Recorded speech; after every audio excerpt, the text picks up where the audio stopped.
seul à l'Assemblée nationale à la suite de l'interview d'Emmanuel Macron. Vous n'avez pas voulu débattre d'un texte qui emmerde les Français. Vous avez demandé des excuses au Premier ministre. Regarde. Nous ne continuerons pas à discuter d'un texte que vous avez présenté comme la protection des Français et qui est en fait un texte, comme on apprend dans la presse aujourd'hui, un texte qui est là pour emmerder une partie des Français, un texte qui invente la déchéance de citoyenneté, comme vous l'avez dit, lorsqu'il y a des irresponsables, ce ne sont plus des citoyens. C'est vous qui êtes irresponsable de faire ça. Monsieur le Premier ministre, puisque vous êtes ici maintenant, excusez-vous des propos qui ont été tenus par le président de la République. Excusez-vous des propos indignes qui ont été tenus dans une situation si grave dont vous vous prévalez tout le temps. Alors, Mathilde Panot, déjà vous avez dû gagner quelques followers, hein, car Bouba vous a kiffé, il a dit sur Twitter. Merci Mathilde, je suis contre le pass vaccinal, contre la vaccination obligatoire pour 2 enfants également. On ne peut obliger le peuple à se vacciner avec un vaccin testé et efficace à 100%. Dans le cas contraire, nous sommes des hamsters. C'est vrai que j'avais eu quelques échanges avec Bouba sur les réseaux sociaux. Vous avez dit merci de votre courage. Voilà, il vous a dit aussi merci de votre courage et de votre honnêteté, puisque vous avez dit le gouvernement voulait nous faire voter en catimini le pass vaccinal à 7h ou 8h du matin. Olivier Véran a été mis en minorité. L'Assemblée a refusé ce débat au rabais. La séance a arrêté. Le pass vaccinal dans l'impasse. Alors Mathilde Panot, là depuis 2 jours on ne parle que de vous. C'est vrai que vous avez réagi comment à l'interview du président et à ses propos? C'est insupportable. En fait, c'est insupportable parce que dans le débat, depuis 2 ans, on est en crise sanitaire. Enfin, c'est pas, on n'est plus dans le moment de surprise du début, on ne sait pas exactement quelle pandémie nous arrive, comment elle se transmet. Rappelez-vous, au départ, les masques ne servaient à rien, il ne fallait pas tester. Enfin bon, on a eu des mensonges. À tout va, on n'est plus dans ce moment-là.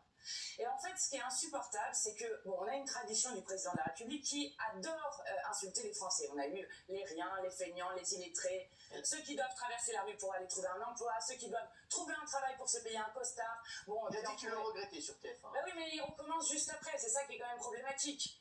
Parce qu'en fait, bon, il y a le mot emmerder toute une partie des Français, qui est quand même extrêmement problématique pour un président de la République. Mais il y a quand même le truc qui est encore plus grave que ça, c'est de dire les irresponsables sont des non-citoyens.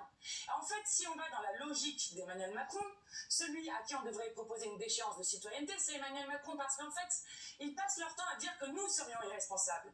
Mais les irresponsables, c'est ceux qui continuent, avec des méthodes dont on n'a jamais prouvé l'efficacité, et notamment celle du pass sanitaire, qu'on transforme maintenant en pass vaccinal, parce que oui, le vaccin a une efficacité, mais ce n'est pas en contraignant les gens qu'on va convaincre les gens de se vacciner. Et c'est pas juste Bouba qui le dit, c'est l'Organisation mondiale de la santé. Ce qui, je pense, Bouba en fait partie. Voilà, ça doit être ça. Voilà. Mais en fait, c'est ça. Ils n'écoutent pas l'Organisation mondiale de la santé, ils n'écoutent pas la CNIL qui demande quelle est l'efficacité du pass sanitaire, ils n'écoutent pas la défenseur des droits qui dit quand même c'est dangereux de glisser dans un pays où toute une partie de la société va contrôler l'autre partie. Enfin, c'est quand même des choses... Je vous pose la même question qu'à Jordan Bardella. C'est emmerdé aussi, je sens, voilà, c'est le mot emmerdé. Mais en fait, le mot emmerdé, je peux vous dire, il avait prévu de le dire, le président. Bien sûr. C'est sûr. Il s'est dit, je vais aller fort, je vais couiner fort. Il y a plein de gens qui disent, c'est une stratégie, il s'est dit, je vais mettre de côté voilà, les 5-6 millions de personnes qui ne sont pas vaccinées et je vais me concentrer sur les autres à fond pour ma future campagne et je vais y aller à fond et donc je vais choquer et je vais dire le mot emmerdé.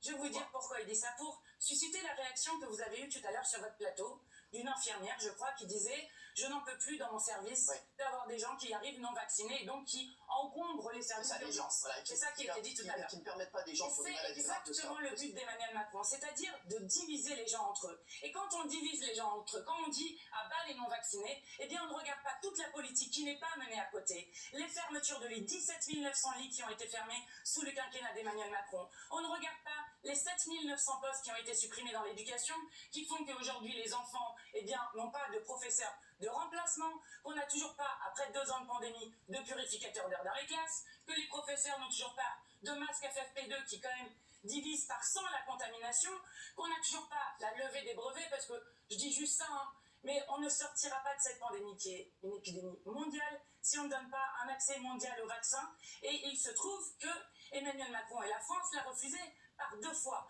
Donc, en fait, c'est une manière de dire qu'on fait des choses, c'est donner une illusion que des choses sont faites et ne pas regarder toutes les choses qui sont proposées maintenant depuis 2 ans et que le gouvernement refuse, avec un président qui décide seul en Conseil de défense, ce qui est quand même un grand problème pour notre démocratie. Alors, Bruno Bonnell, vous